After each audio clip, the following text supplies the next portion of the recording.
So, Roger, I'm just, puzzled. I mean, here you are in this hospital room, and I'm just taking a kind of wide view of it. This is costing the taxpayers a lot of money in and of itself. Can you tell us why you're here? Well, I don't want to be here. I'm trapped here because my access to the direct funding home care I need is being blocked. And like the hospital says they don't want me here, but yet they're not willing to unblock my home care because they're teaming with Ontario Health, so in the ministry to not provide me with the individualized funding home care that I need to return home. So I'm in a situation where I'm trapped in a political umbrella where I have it on record from Freedom of Information access emails that I've obtained from the LIN, where they admit that self-directed funding for persons with disabilities is a cost savings on the system. It provides better care and management control to persons with disabilities and better health outcomes, but they don't want to give persons with disabilities that because it would infringe on the monopolization that they give to their chosen agencies, where their agencies' workers will leave the agencies and work for individual persons with disabilities. Um, And these agencies, when a person with disabilities is assigned to them, were their property. You can complain all you want, they won't listen. You can escalate to the LIN, they won't care. You're trapped.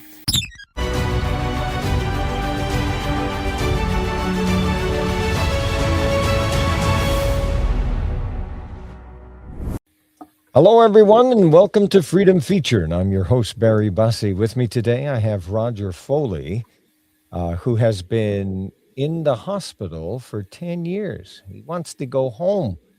And we're going to hear more about his story, his extraordinary story. There's one that I think you will very much appreciate, given all that's been going on in Canada. So, Roger, great to have you with us today. Thank you for having me, Barry. It's an honor to be on your podcast. Well, this is awesome. So, listen, I I'm very interested in your story and what's been happening with you. I mean, as I understand it, now, help me if I got this right or not, but you've been in the hospital now for 10 years. Is that correct? Correct. It will be 10 years on February 6th, 2026.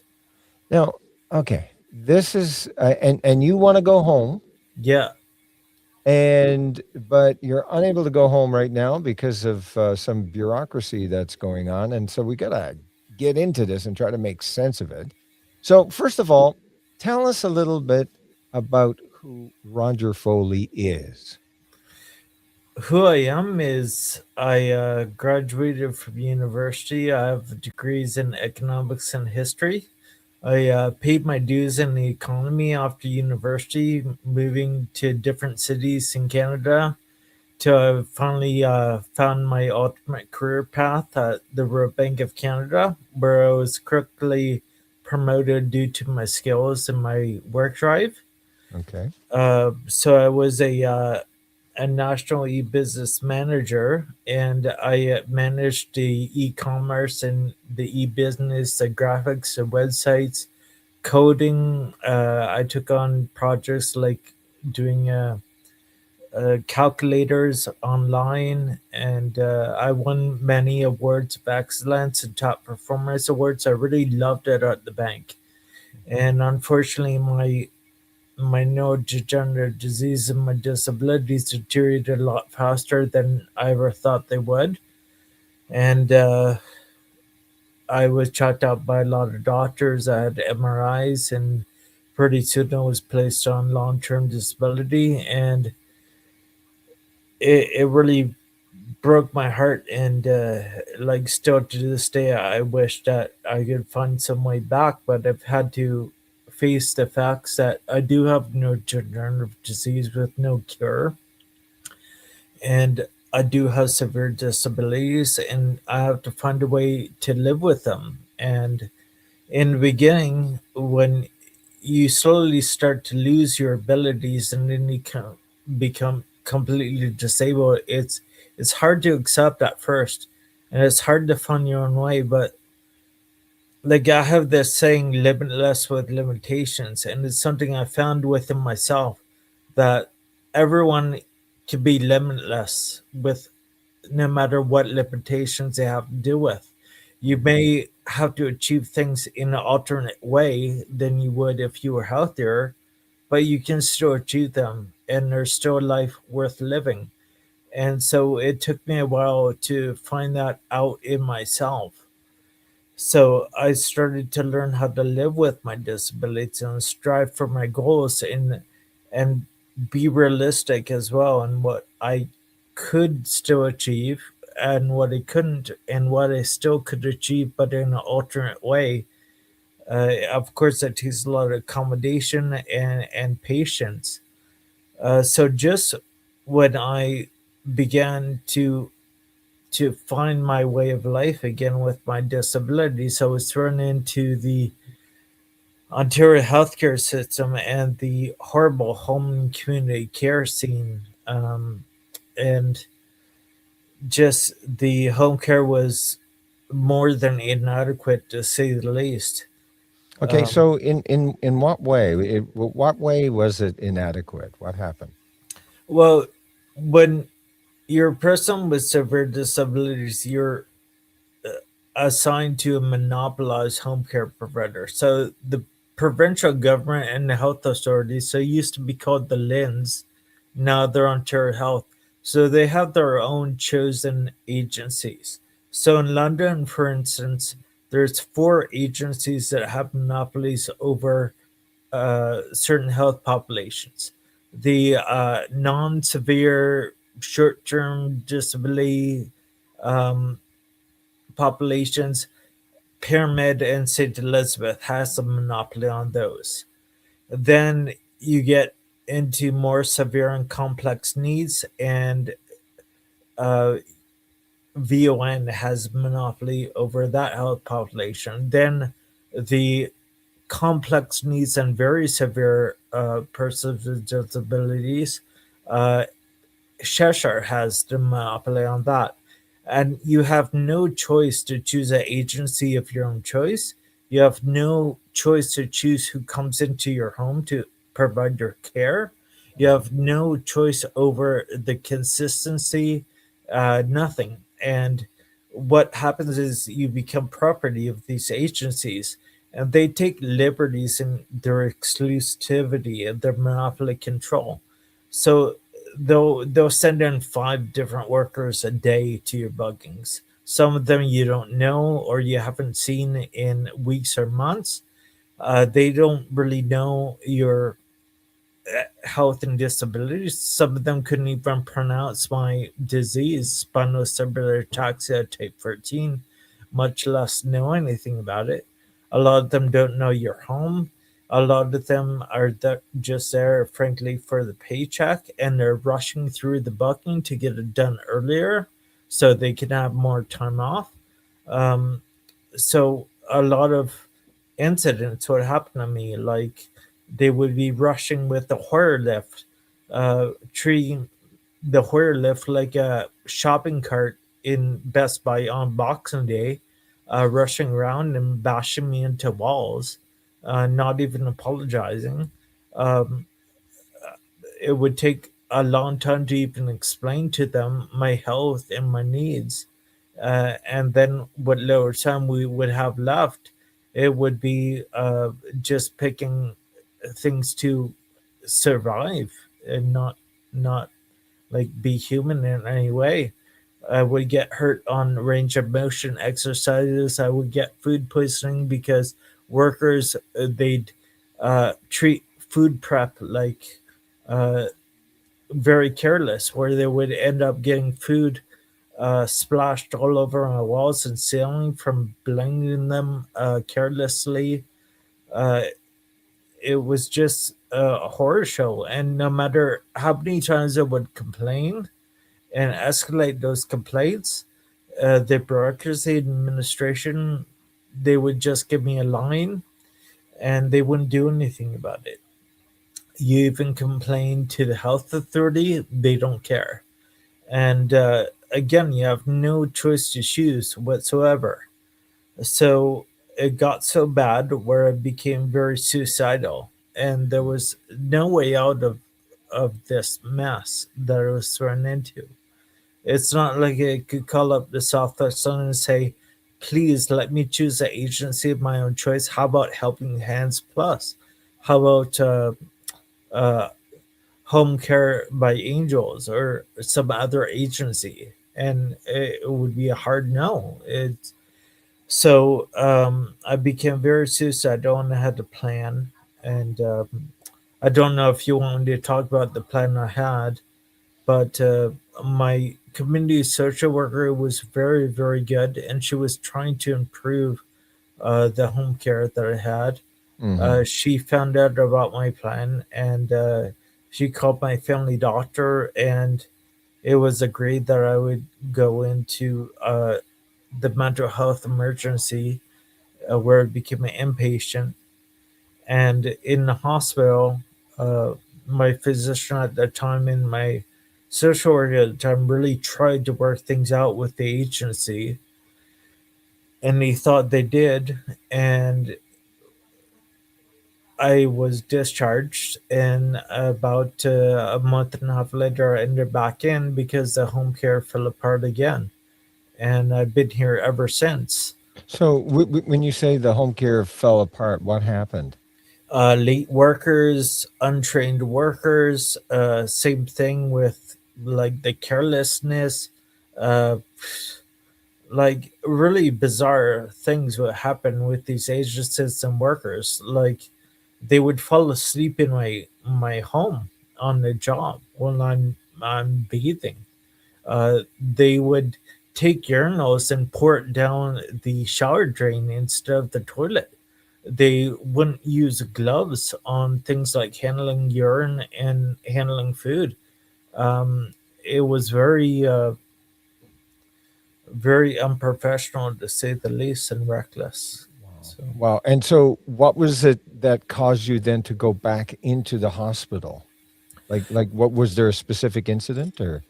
there were a number of them, so it accumulated, and everything that I was admitted to the hospital in the first place, that the agency said they would prepare and it would be better. Uh, it was for a few weeks, and then it just reverted back to the way it was. And my hospital physician, when I was in mental health emergency for a second time, we had a big case conference. And at the end of it, after hearing it all, she said, I can't release Roger to this agency. It's not safe. So she admitted me. And then in the hospital, I learned about self directed funding for home care, Mhm. which is very rare in Ontario. It's very discriminatory given. And the reason why I obtained Freedom of Information documents, behind the scenes self emails, and in their own words, self directed funding is a cost savings on the system, and it does result in better quality of care for persons with disabilities. But they don't want the system to adapt to that because it would destabilize their system. And there's also a fear that their agencies will lose workers because the workers will go work for the individualized persons with disabilities. And that's no brainer because in a self directed funding model of home care, it's not just the person with disabilities that gets to choose the caregivers of their own choice, it's the workers that get to choose the clients of their own choice. So if you have a worker that's doesn't have expertise in caring for Parkinson's patients in the community, they're not going to go to interviews and seek out patients who have Parkinson's living at home. But the ones who do have expertise and have a passion to work with patients who have Parkinson's at home to keep them safe and care for Hmm. them, they're going to show up and interview. And so it's a choice on both ends. And then they both can collaborate on the scheduling, and the consistency is better for everyone involved, and it's a cost savings on the system. So there's more funds available for more care hours. It goes a longer way. But because in Ontario we have this monopolized bureaucratic administrative system where the money goes mostly to the admin and bureaucracy and very little makes it to the front lines, um, right down there's unreasonable barriers for it. Mm. Well, so so here's the thing. You have been in the hospital now for 10 years. You want to go home. Can I mean, where is home? You have an apartment, I understand. Yes, And okay. I have an apartment. I pay all my bills every month. I still have it. I put a lot of money into my apartment and investment Mhm. to make it accessible for me. For instance, I have a ceiling track, a roll-in shower, um, things that are low meant for wheelchair access.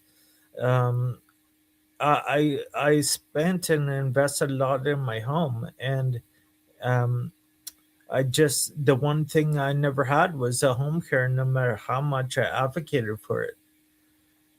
So, okay. So now here it is. You have been paying your rent for 10 years. You're not using you're unable to go there. You're wanting to have home care. You're wanting to have directed home care. But government is saying no, you're not going to do.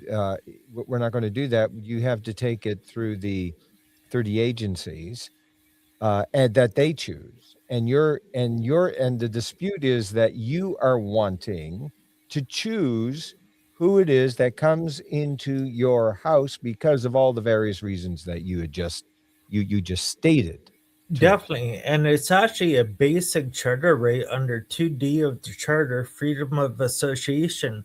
So non-disabled persons have the freedom to associate with people in their own homes of their own choice, not disabled. We're forced to have strangers come in our home, or semi strangers, or people we don't want in our homes that we would never have in our homes. And even the ones that are, quite frankly, very reckless and negligent, we're forced to have them in our home even if it hurts us. And furthermore, there's no security in person in that. So there's two charter violations in that style of monopolized bureaucratic home care. And it's also infringement on Section 15 equality. Like like I said, like non-disabled persons have the freedom to choose who comes in their own home, but disabled persons we don't. Mm. And so I just don't understand how it's allowed to happen.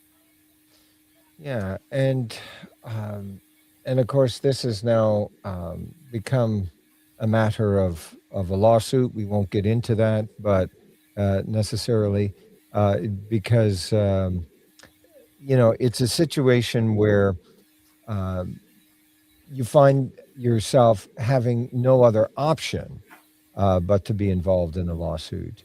Um, but but I mean, it's like how have you How have you been treated in the hospital? I mean, you're there 10 years. I mean, my word, you must know everyone that works in the hospital, certainly everyone that works on your floor.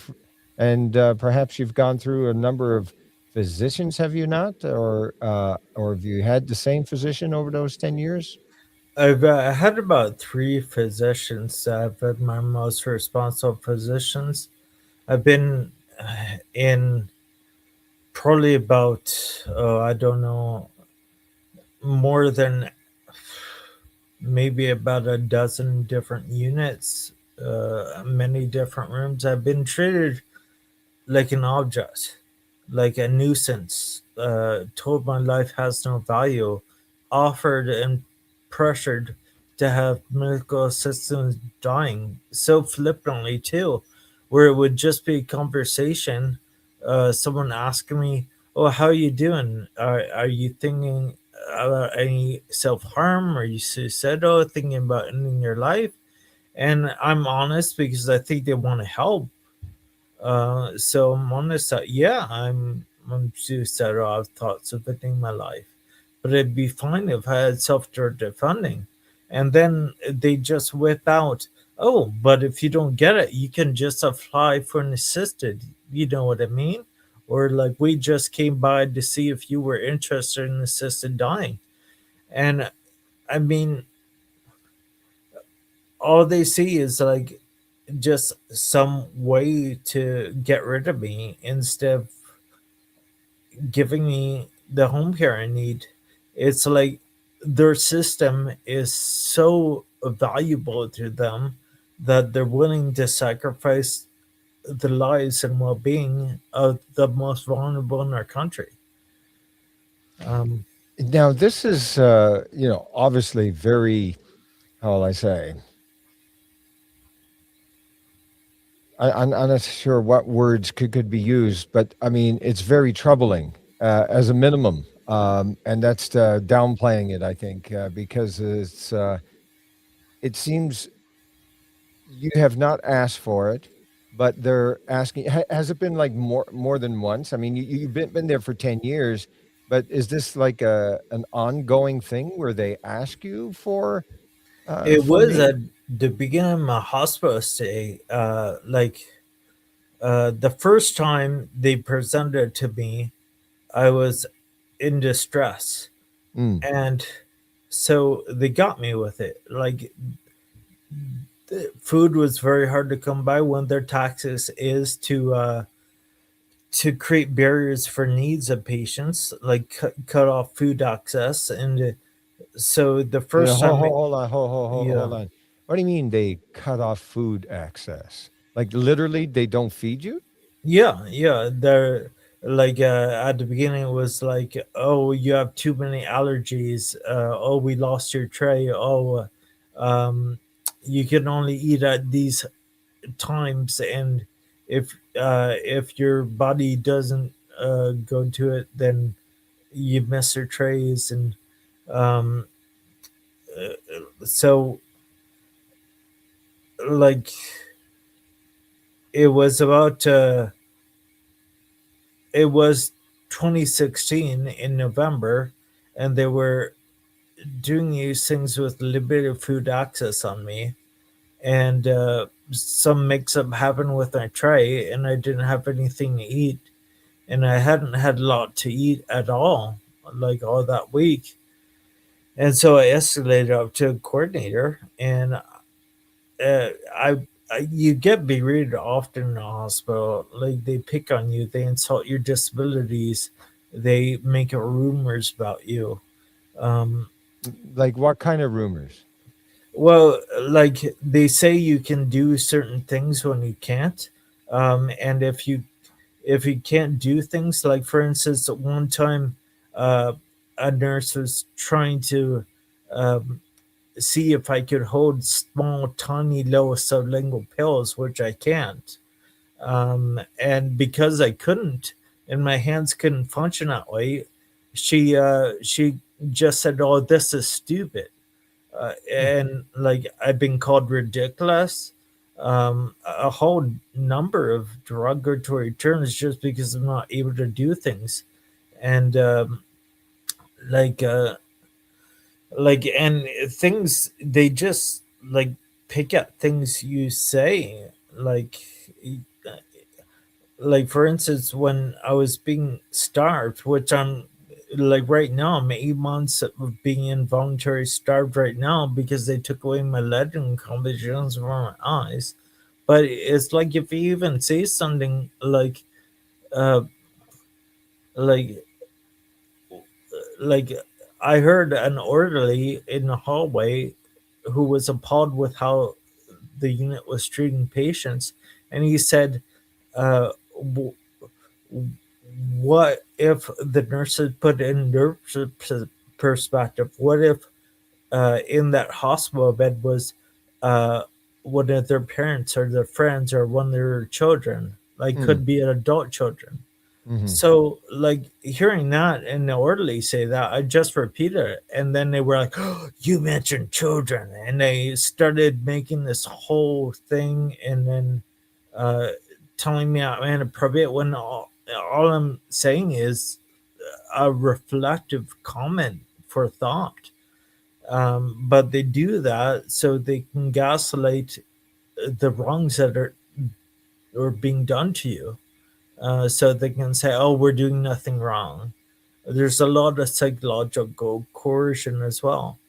So this coordinator, when she came in and was advocating for food, and I also told her, when all of you berate me and insult me and cut off my access to like basic needs like food, like it just makes me more suicidal.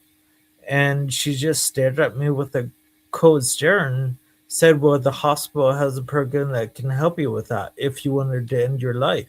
Oh my word. And that was the first time it was ever put to me. And I was shocked. And I looked aside the bed just in shock, shaking my head. I was like, Now that was when you first went there? yeah, in 2016, it was about, so I was admitted this latest time, February 6th, about. And so this is about, it was sometime in November. I have the exact date somewhere else in my notes. But, Wow. Well, and now, so, okay, oh, go ahead. so then, like, I just turned back at her and I'm like, do you realize what you're telling me? Mm. And she just stared at me, partly smiled, and just said, "You're not getting any food," and just walked out of the room. And so I was left with this and an inception in my head. So I was like, "Is this my only way out of this?" Like, so I emailed my daughter with a written request, and I said, "If it's gonna be like this for the rest of my life, like." then I'll pursue this. And I had the appointment and they canceled it. Um, but then after I canceled it, they kept on coming back and offering it and bringing it up to me. So um, When was the last time that that happened? the last flagrant time was in January, late January 2018. Okay. And then after that, in February, on February 14th, 2018, the statement of claims was filed, and then the media coverage started. So then they kind of backed off it, but every now and then they start up with the questioning again, like, "Oh, hey, are you having any experiences?" And some of them, I'm not answering any of those questions. I don't I'm trust you. sorry. You broke up there. They ask Oh, you what? they come by and they ask me, "Oh, are you having any thoughts of ending your life?" And so I don't fall for the same stuff that I used to. So I just tell them flat out, I'm not answering any questions. I don't trust you. I don't trust the hospital. Just don't ask me those questions again. And when was the last time they would have asked that? Uh, they started a barrage of it in 2025, probably about, I think it was about April into like late May or early June. I really advocated for them to stop doing that, and eventually they stopped. So Hmm. even when you told them not to ask you those questions anymore, Right. they don't listen. They violate your consent and ask you those questions. They pester you with it over and over again, and it takes And yeah. it's so sorry. Go ahead. Oh, it Finish your takes thought. weeks and months to get them to stop. Really? Yeah. Now, is this a because I've been hearing about that there's a I think it's a maid committee or a maid group or maid team. Is that who comes and asks you? Well, how it works is the maid team comes only when the staff tells them there's somebody interested in maid. It's not like the maid team comes around canvassing. They have people that canvass for them. So Uh, um, it's a really broken system from the get go. That's really vague. Where not even the police understand the criminal code. Like I talked to a police officer about it. I told him I have recordings. This happened, and he's like, "Oh, well, there's nothing illegal about that." And I'm like, "It's counseling. It's a violation of the criminal code." And I had to wait like 15 minutes for him to check on his smartphone and look up the criminal code and read it. And then he was saying, "Oh, nurses have an exemption." I'm like, "No, no, just nurse practitioners. Registered nurses and RNs don't have that exemption." And he's mm, like, "Oh, no, no, they all have."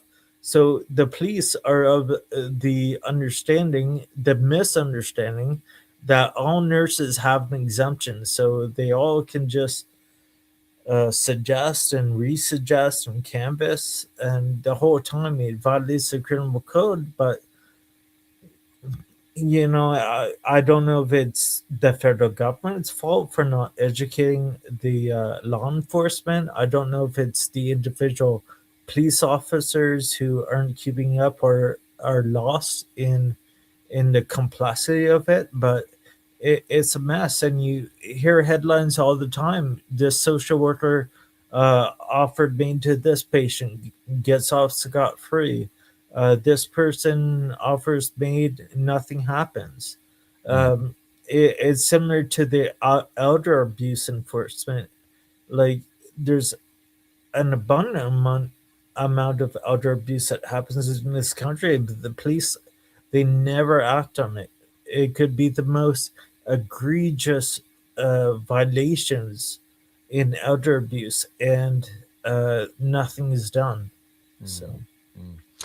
You know, I mean, obviously, this is extremely worrisome and troubling, as I've mentioned before. But it's like I'm glad they've backed off again right now. But at any given time, obviously, this was the last time was back just last year, a few months ago, really. And now, I guess, uh, like, are you always on edge on that question, or like, yeah, how like does it affect you? I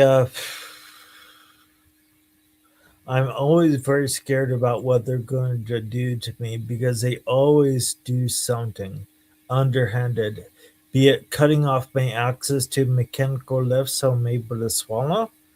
They did that in 2018, uh, where I was not only starved, but I was prevented from drinking water.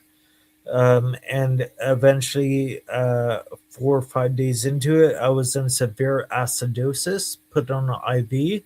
And even on the IV, they wouldn't allow mechanical left access so I could swallow.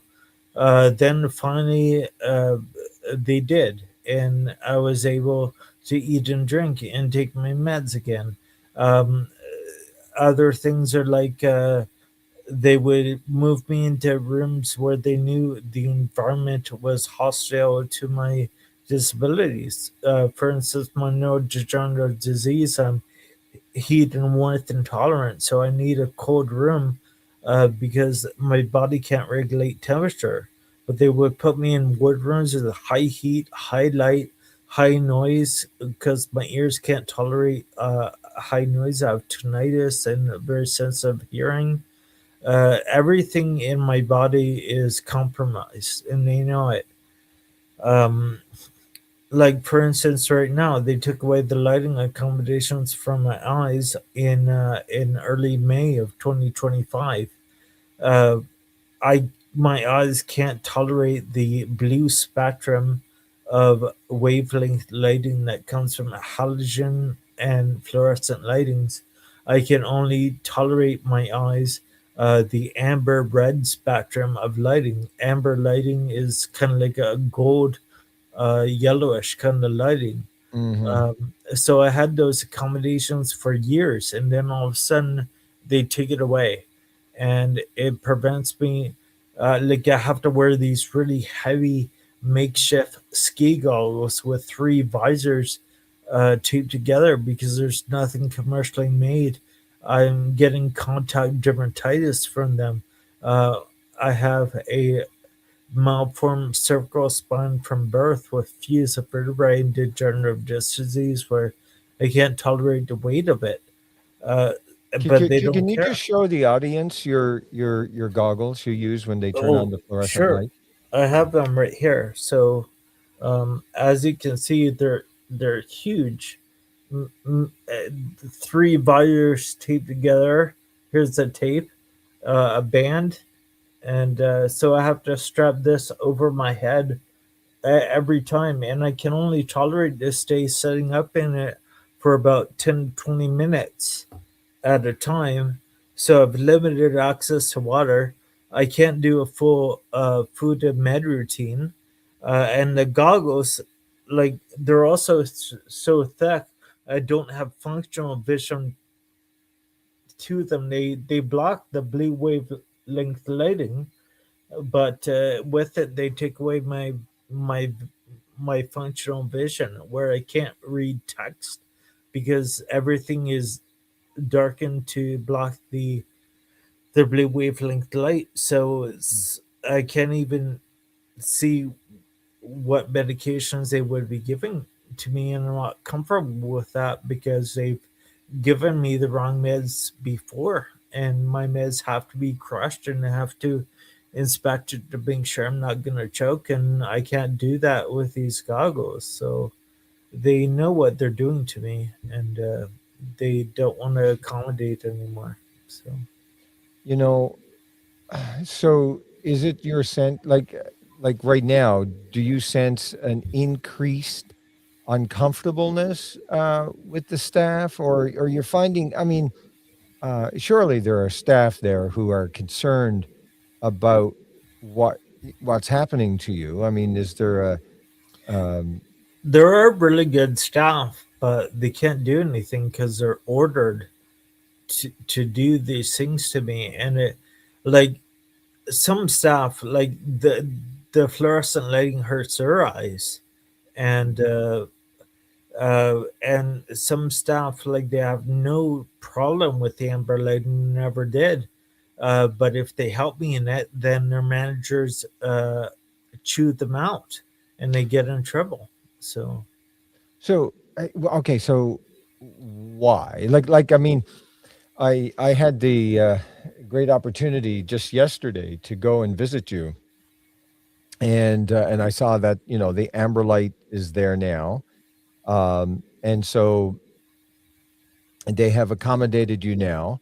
no, no, Um, they haven't. oh, The amber light is only allowed to be on if I'm alone in the room. If they're going to help me with anything, okay, if any of them come in, it's right. fluorescent lights and halogen lights, uh, and it's like the bulbs are right in my eyes too. It's not like they're projected away from me; like Right. they have them right on me.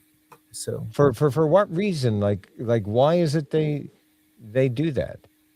they made up some fallacy about it being safety, and at first they say, "Oh, it's our manuals and this group called the CAA." But then I do research, and they're using 25-year out of date lighting manuals. That if they use the current one, it has a whole section on photosensitivity of patients and hospitals accommodating different spectrums of lighting. So they're Mm. purposely using out of date uh, manuals to come up with their arbitrary rules. And furthermore, I was talking to one of the technicians who was fixing an outlet in my room, and I asked him why doesn't this hospital have what other hospitals do and are starting to do, where they have turntable lighting and dimmer switches and the ability to change the color temperature of lights? Mm, And he says, well, this hospital hasn't updated the wiring since it was built in the 80s. mm, So, and then you look at the headlines of the hospital, and they're under criminal investigation for financial fraud.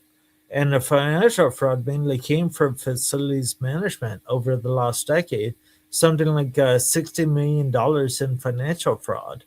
Uh, so it's just, unfortunately, it's a really disorganized hospital. And other hospitals, and I can send you the research, but they have individualized lighting in patient rooms, and mm, there's a lot of accommodations, and a lot of hospitals have uh, low stimulus guideline for patients that have photosensitivity, like concussion wards. There's the Craig Hospital in Denver, Colorado.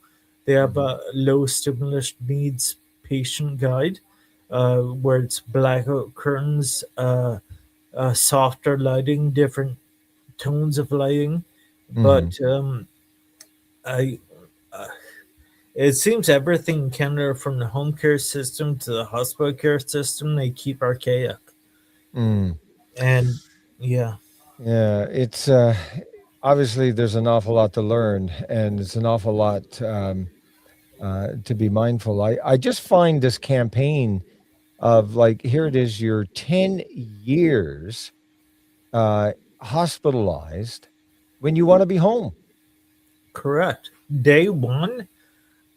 Day one, like my first physician, she even wrote a letter to the LEN saying, I cannot discharge Roger to the agency care due to safety concerns. He needs direct funding. Please make it available to him.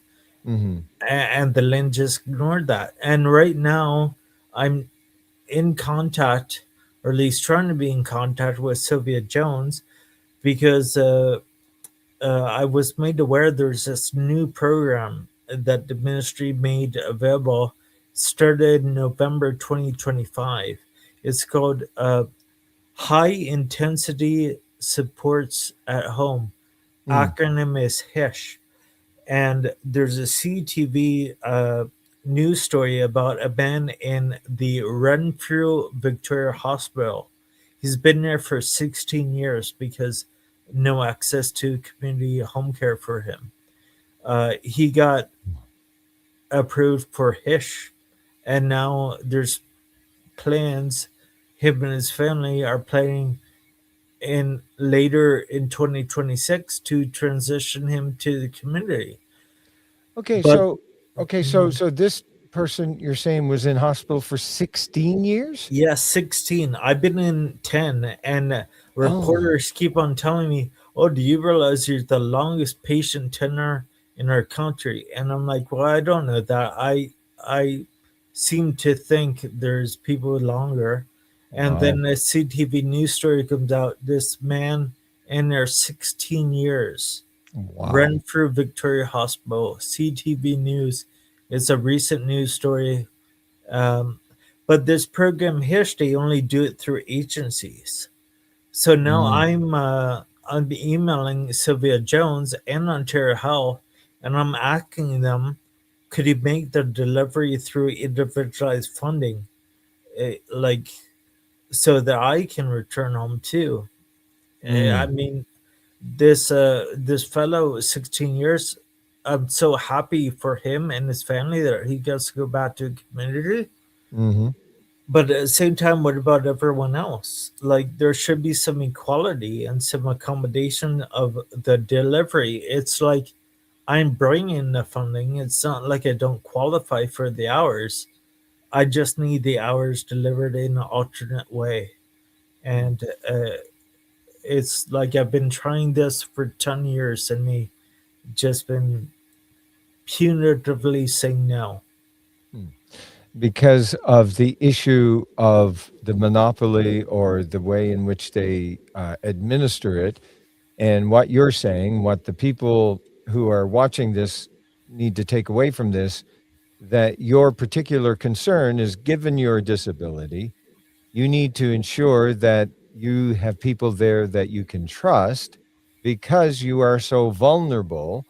And that requires that the funding be direct, as in other words, it goes to you. You then basically hire the worker to work on your behalf. Is that how I understand? This method would be kind of taking out the middleman, as it were, right? Is that correct?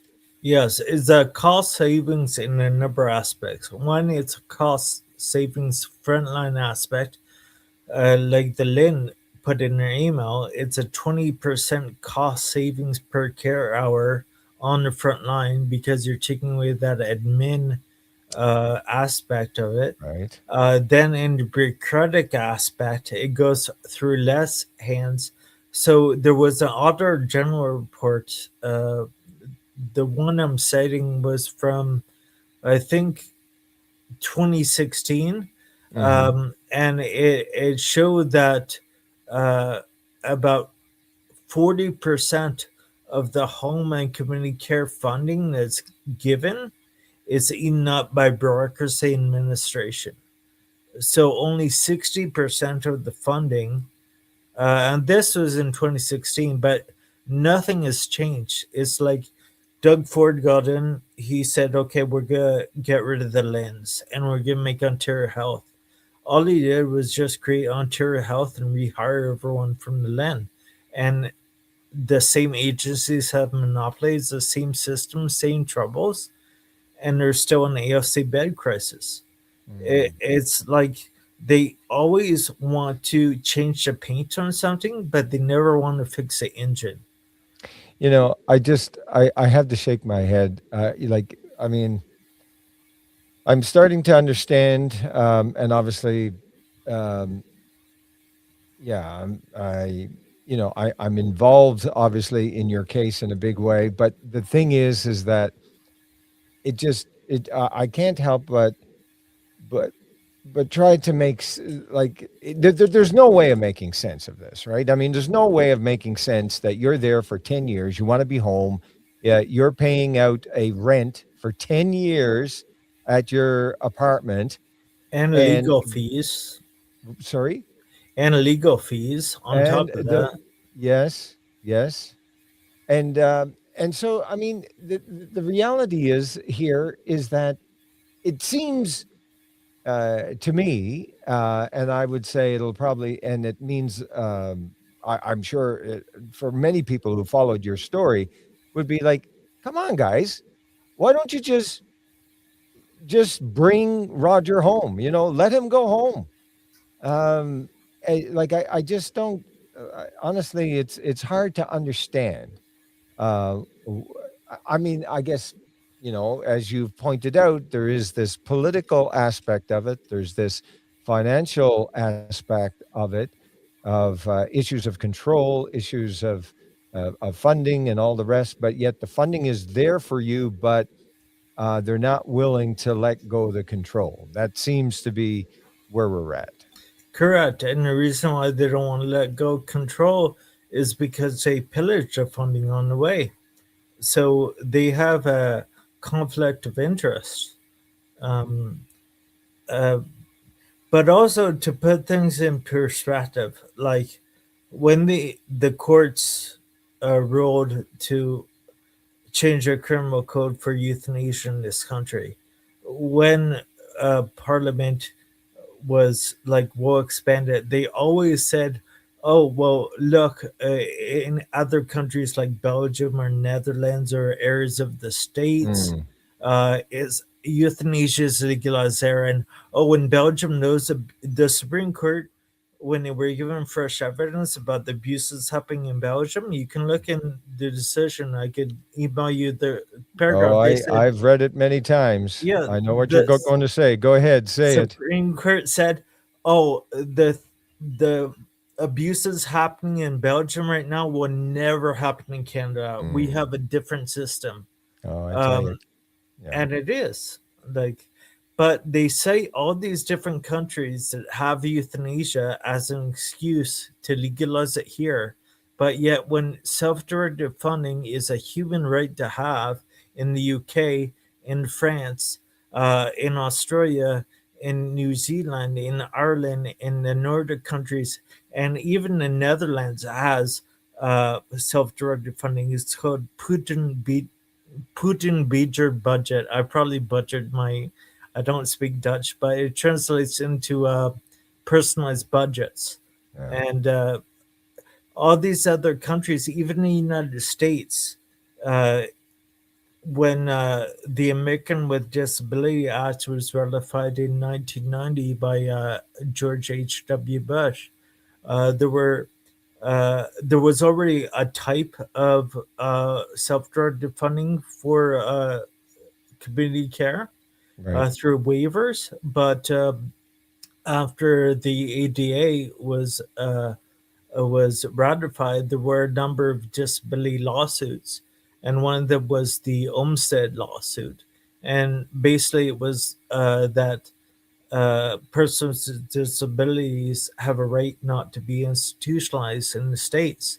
Mm. So Bill Clinton at the time, he wanted to rejuvenate the self-directed funding. He called it Cash for Care, um, and it was pilot, and it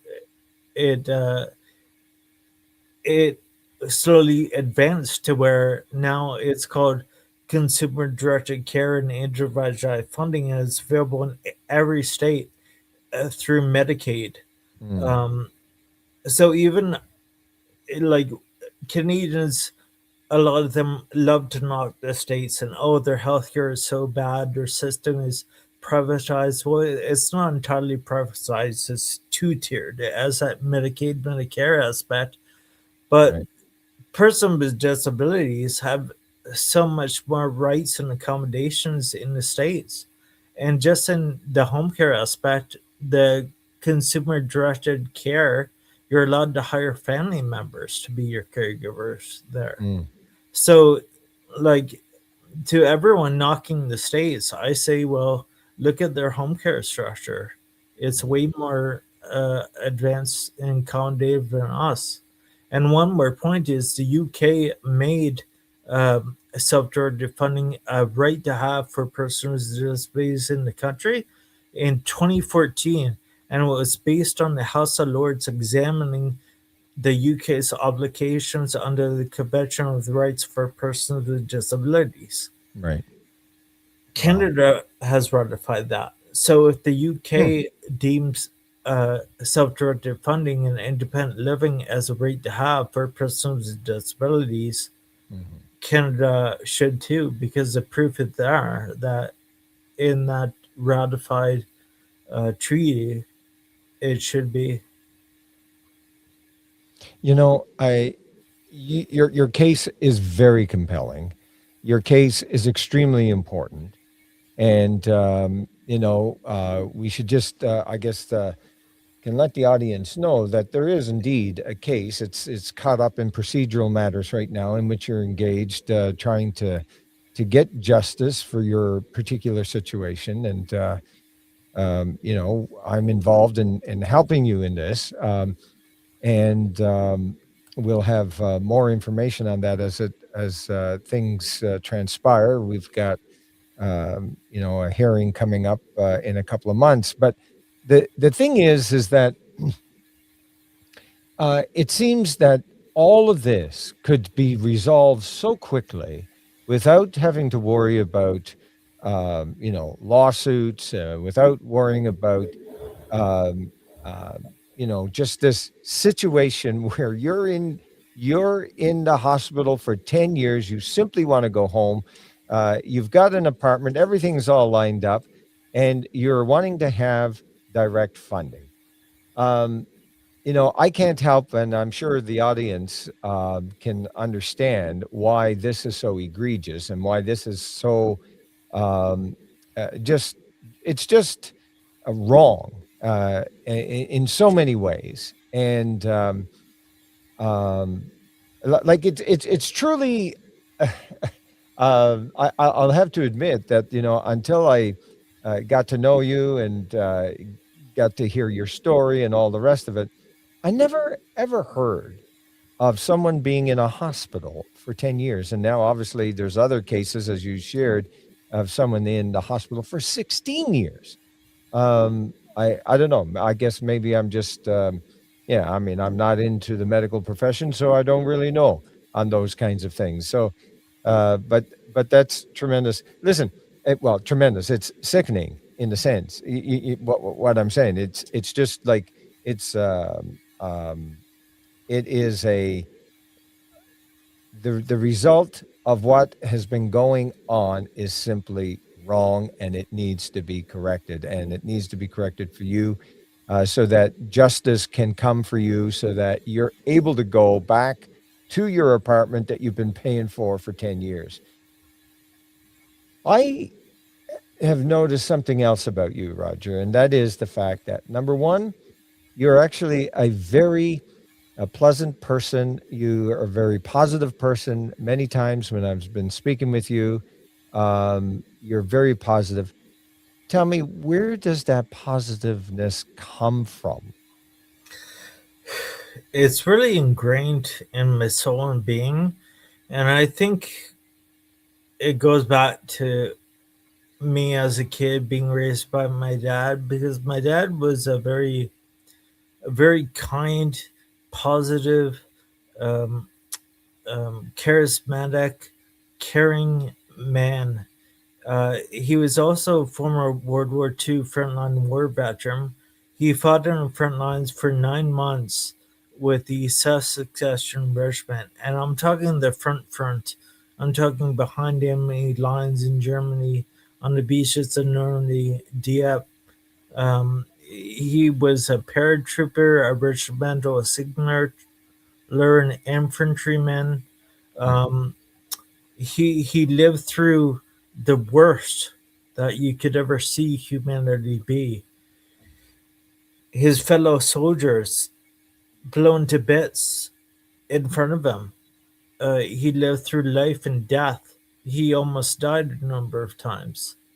Um, he he had shell shock as well. Like, it's not like the war was over and it was like get back to life. He had, like, for instance, in the late '90s when Saving Private Ryan came out in movie theaters, mhm, uh, we had to make sure that trailer did not come on the TV when my dad was watching it, because it would give him flashbacks. Um, and um, he also had kidney cancer, bladder cancer. Um, he was also legally blind. He could only see a little bit out of his the corner of his left eye because of a wear wound of shrapnel to one of the arteries. mm, Um, but despite his health challenges, despite the cancer and the blindness and the other health, always was cheerful, always joking around, always friendly with people, always giving people the benefit of the doubt, never judging, mm, always believing that the impossible could be done. That any problem, there's a solution if you just work hard enough. mm, And that positivity and that that character rubbed off at me as a kid. And mm, so like, I care about people, and like I care about our world and our country and our community. And I'm also a very hard worker. I have a brain that just won't shut off, and mm, I always have to. Like, I've been in a hospital 10 years, and I know the healthcare system probably better than the minister of health does. But I also, like, I'm creative, so I'm an artist. I write songs, I used to sing, I would like to sing again. Um, but I just enjoy making people happy, and if there's something I can do that can make someone smile, then I love doing that. Like Hmm. if there's anything I could help with anyone, um, I'll help, and I just have a passion to live. I guess you could sum it up as. Hmm. Well, it's amazing because you shared with me recently some of the music that you had put together, and I'm just amazed at what you're able to accomplish being there in the bed and working with your computer, contacting various people and so forth. And it's just amazing to see. And like you say, I do very much sense that having that joy of life. I'm sorry, just 1 second. Hello, Mrs. Bussey. I'm sorry, but I'm right in the middle of a podcast, and I tried to stop the thing from coming back on, but you're coming back on, and I'm going to have to edit this. But anyhow, uh, I'll be in touch. I know. I'm sorry. Okay. Yeah, it's my fault. I should have let her know. Sorry. Where were we? The music, I think. It's just amazing to see what you've been able to do, right? I mean, your music, you've shared with me, and I'll share it with the audience with your permission. Oh Uh, yes, it's uh, on. I gave you the YouTube link to the lyric yes. video. You can put that on your podcast, or if you want, I could send you the MP4. So All right. I will definitely share that with our audience here now. But here it is. People would look at someone who's got disabilities and they would say, hey, you know what? They have a horrible life, or it's, something that we think, some people, for some people, they may even think, hey, you know what? It would be really um, a kind thing to do to be offering them MAID, medical assistance in dying, euthanasia, so that so that they don't have to suffer from their disability. But what you have been sharing with us is the fact that no, you enjoy life and you want to be able to get out of your situation. Being in the hospital for 10 years is like a prison sentence, in my view. It's like you need to be home. You need to be able to do what it is you want to do, just like everybody else wants to do things when they wake up in the morning. And you're unable to do that. You're unable to go to your various rooms in your apartment and all the rest. And so it's I mean, your story is compelling. Your story is extremely important for us as Canadians to understand um, that in this country, we need to be providing for those with disabilities like yourself who choose life. And this is a basic human right that we're talking about here. And so one can't help but from time to time I've been accused of ranting, but it just strikes me that this is one of those moments where we as Canadians need to say, hey, what is happening to our country? And so I just want to thank you so much for sharing with what you're doing, and uh, you know and just the tenacity to hang in there, 10 years. Uh, and I just tip my hat to you, and I see you as an individual that we need to be supporting. Certainly here at First Freedoms, which we have one of our primary focuses is the inviolability of the person. Now, that's a legal term, and we often refer to it as, the state has no business, doing anything to the human person, the body, putting them into prison without the proper rule of law and all the rest of it. But in the broad sense, the inviolability of the person is um, that of the fact that the state cannot be abusing people just because of politics or just because of finances in and of itself. Not just and here in this situation, you're simply wanting to have an accommodation so that you could go home, and it seems like it's not rocket science here. Like, come on, let's get with the program, kind of thing. At least that's kind of how I see it. But anyhow, so it's very troubling, that respect. But it is so awesome to see and talk to you from time to time on the phone, or see you in person, or see you now. I mean, you have a great smile, and it's contagious, and I very much appreciate that, and I appreciate the situation that you find yourselves find yourself in. Tell me, what would you want to share with Canadians? What would be the message that you would want them to hear? Well, that the Canada we have now is fractured and quite frankly is broken, and we all have to come together to heal it.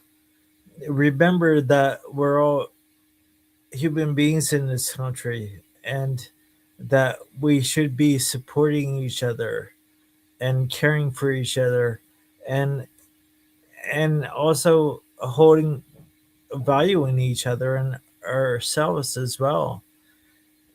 We've gone down roads of stray, for instance, with the euthanasia in our country, where life of the vulnerable has been devalued and there's been desensitization caused by that. Um, and quite frankly, the way the government systems are, I don't think they're ever going to improve. So it's up to the individuals um, to improve our country when our government is not acting in our best interests. Maybe one day down the road, we'll have a country that is kinder to its people. But in the meantime, the people have to be kinder to each other.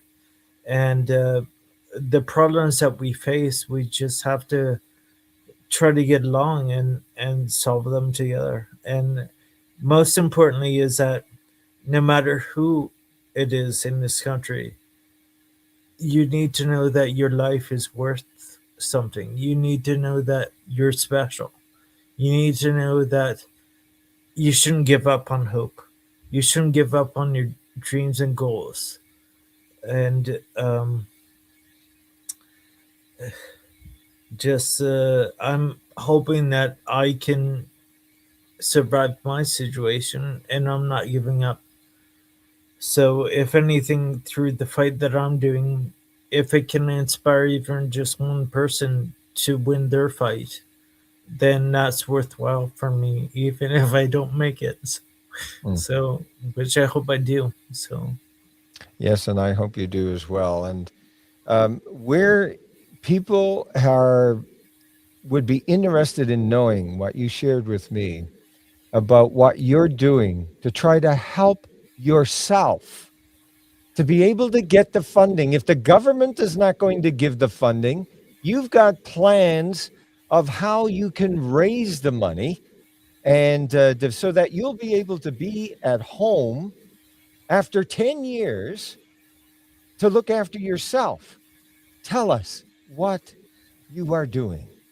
well, the government, the hospital, Ontario Health, the agencies, they've all put up titanium walls around me and stopped me from getting the funding and the access to resources that I need to return home and live. So finally, I'm like, I'm just going to break it down, find a way to blast through their titanium walls.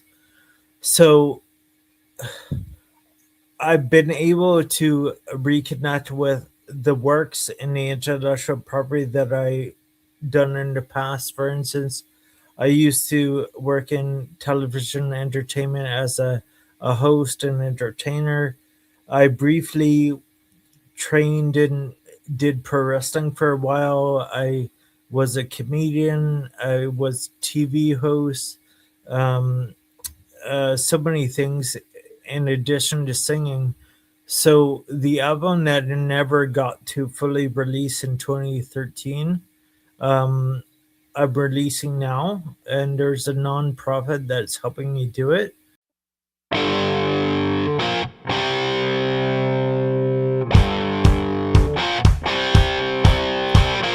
Limitless with limitations. Oh, limitless with limitations. That we are limited. We can make anything happen. Yeah, limitless with limitations. Because I'm not able to do it alone. And also, my former character, it was a pro wrestling character turned television and comedy character called the Brute Man. I'm reviving the Brute Man character and releasing a retro plushies and action figures. There's also t-shirts and merch, and I'm coming out with my own brand of coffee, believe it or not. So Right on. it will be coffee for a cause. So the net proceeds of all these ventures that are um, through the Life Care Network um, that has helped me tremendously in the last year. Um, Slowly, there'll be a launch. I think the first single, Limitless with Limitations, is going to be released in a few weeks. Mm. There'll be a press release about it. The lyric video, which I shared with you, the song will be available on all platforms. There'll be T-shirts and other merch for it. Then Roger Foley Home Care Coffee will be released. Then another song called Glug Glug Mariball. Then after that, the Brute Man's Brew. It's in your face coffee. So it's Okay. coffee for those who like the strong stuff. Okay. All And right. so there's a little bit of everything for everyone. So things like my past comic book characters and stuff will be released, and I'm hoping that it makes people happy, gives people some joy, where it's not just a donation anymore. It's like they're getting something in return. They're getting a value for money, but also the money that they're spending goes to a good charitable, not for profit cause, and that is to fund the home care I need to get home. So maybe caffeine could get me home. Well, I hope you also do a tea. I'm kind of, as you know, we talked about this. I'm kind of fond of tea, so I'm hoping that you'll have some tea products so I can buy as well. Yes, I've been researching that, and one of the teas I used to drink that I would like to drink in the future when I finally get home is it's a tea called yerba mate. Have you Okay. heard of it? No, I haven't. It's a tea that is primarily made in South America. It Okay. comes from a certain type of rainforest tree leaves Okay. and is brewed in different countries. So, for instance, like yerba mate from Brazil, it tastes kind of like chocolate. Oh, wow. But then yerba mate in Argentina tastes like black licorice. Oh, But it's wow. all how they refine the leaves. Okay. But also the caffeine content is in it. It's different from coffee, but it gives that same awareness that coffee does. It's a different type of caffeine. Okay. And but if you look it up, yerba mate is like a continental drink. They drink it down there like water. Oh, wow. And so I might come out with yerba mate brute man brew, or Well, so maybe listen, you where can people go and help you get home? How is it? What's your website? My websites right now are currently being redone. So, Okay. um, right now I really can't give you a website. Okay. But in a couple weeks, it'll be limitlesswithlimitations.com, rogerfoley.com, and rogerfoley.ca. Okay. There'll be a number of websites, and I'll keep you updated. I'll send you them. There'll definitely be a like a rogerfoleycoffee.com website. Um, but I think limitlesswithlimitations.com and rogerfoley.com will be the two main ones. So, Oh, thank you so much, Roger. This has just been an absolute joy to chat with you. And from the you've come out of the fire. It's refined by fire. All of the experiences that you've had, where you've been cooped up, literally cooped up into a hospital room, and having to deal with all of the ins and outs of people who are insensitive to you. But yes, you've had wonderful people who've come and are helping you and that kind of thing. But like you say, there's a systemic problem in this country, where people would just look at you and say, okay, well, this is just another invalid, person with a disability, who knows what all. And you shared uh, what you've had to go through, but you're a person and you're an individual, who is needing a treatment, who's needing to be able to go home, have direct funding so you can have the individuals to help you to be able to live your life. My word, 10 years is long enough. I have to say, and we have to bring Roger home, folks. We have to make this a reality. And Roger, I just want to thank you for taking the time and sharing your story with us. And we're going to do everything we can here at First Freedoms to try to bring this to an awesome conclusion where we can be there on the day that you arrive back in your apartment and have your own funding. If government is not going to do it, taxpayers seem to be happy. Well, not the taxpayers, but the system seems to be quite happy to have you in the hospital for 10 years rather than to give you direct funding. And so now we're going to go even further direct funding to have, your. Again, I love the creativity that you're going to say, hey, guys, all right, if they're not going to do it, I'm going to do it. I'm going to just go out and start fundraising myself. So I think this is so exciting. I'm looking forward to it. I saw a number of the products that you have, and it looks awesome. And I'm sure that there's going to be people across the country, maybe across the world. They'll say, "Hey, let's bring Roger home." So, Roger, thank you so much.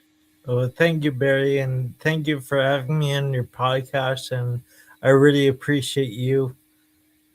Well, and I appreciate you too, Roger, because you are an inspiration. And so I look forward to continuing our conversation on some other projects that we won't announce tonight, but we're going to be working on. And thanks again, Roger. Oh, thank you. Have a good night. Okay. That was Roger Foley, and what an inspirational story. And you heard what he has gone through. We went through a fairly long discussion tonight, but I think it was important for everyone to understand what he has gone through. And the there's so much that we can unpack here, but the point is this: we are having serious issues in this country. We Whether it's euthanasia, the MAID program, there are some serious issues that have to be dealt with. But I won't center on that so much right now, although this one could go on for another 15 minutes at least on a rant on that. But but the thing is, here's a young man who is very much enjoying life, and he is wanting to be able to go back home and to be able to live his life that he's been paying for an apartment for 10 years. 10 years. He has been every single month paying and trying to get back home, and yet the system is not at all being agreeable to allow him to go back, for him to be able to have directed care, as he's pointed out many other places have allowed him. There is something seriously wrong here that has to be corrected. But in the meantime, Roger's not going to be putting up with it anymore. He's simply now going to take it into his own hands, and he is now creating products that he can sell so that finally he will be able to be released from the hospital and go home with funding so that he can have the proper medical care at home, which is what we are promised as Canadians that we would have anyhow. But now he's going to jump out of all of that. He's going to jump out of all of the systemic struggle that he's had to face.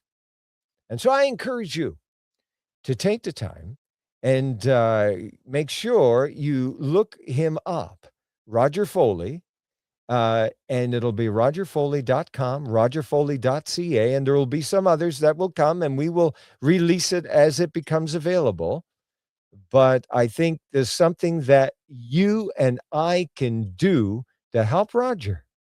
And perhaps there will be many others who will come forward. But what an amazing story.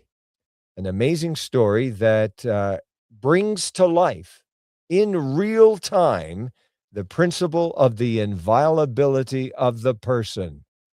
That is a most important principle that has served our society for a long time.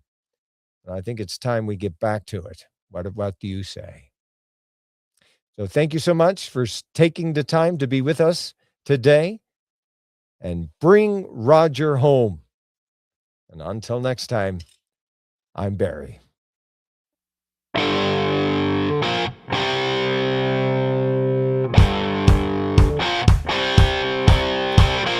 Limitless with limitation.